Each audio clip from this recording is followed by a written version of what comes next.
Out of the closets and into the streets, the revolution for gay equality. The Stonewall Uprising was the revolutionary moment in gay and lesbian history that increased acceptance, tolerance, and started the fight for equality among the gay and lesbian community, the gay rights movement. In the 1960s, not only was homosexuality frowned upon, it was considered a crime. It was illegal in almost every state, making it nearly impossible for gay and lesbians to come out, fearing their safety would be jeopardized. New York was a popular place for gay and lesbians because they had their own subcultures and had access to bars that catered to them.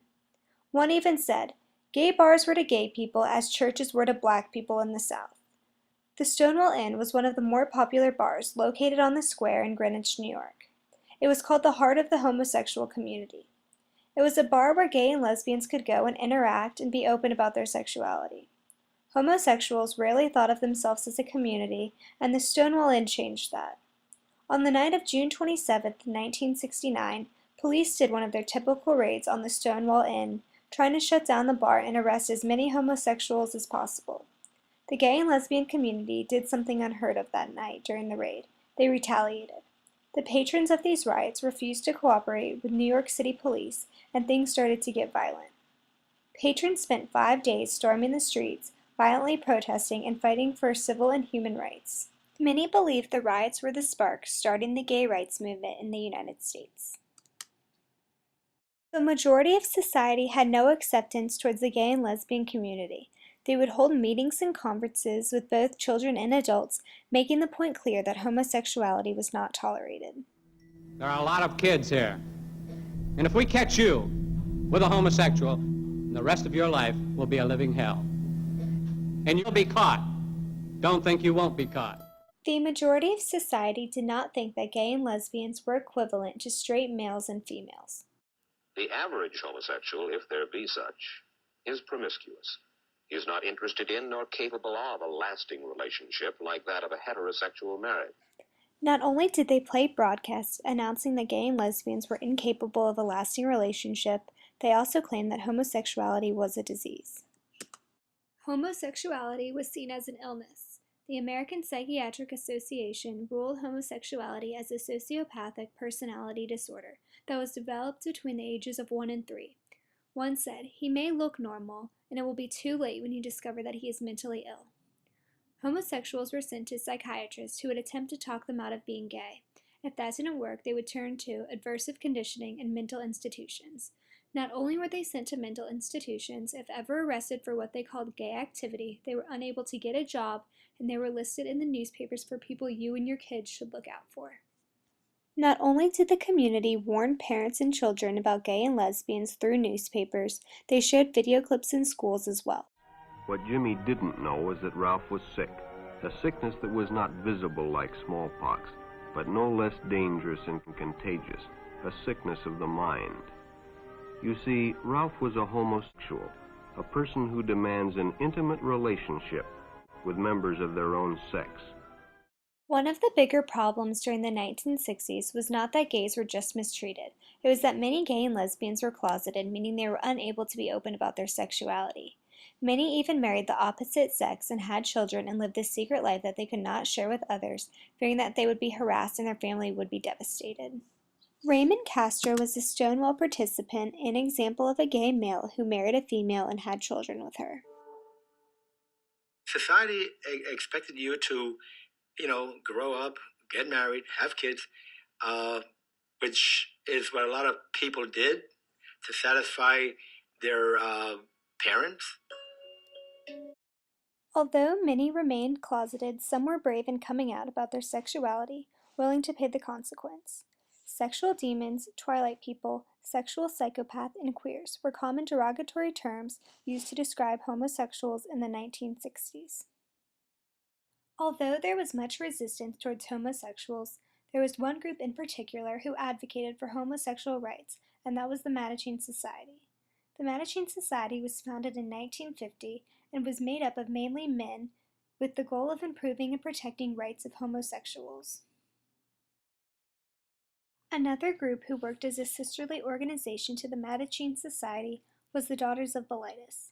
The Daughters of Bilitis was a lesbian civil rights organization founded shortly after the Mattachine Society. Even though gay and lesbian activity was illegal, it did not stop these gay activist organizations.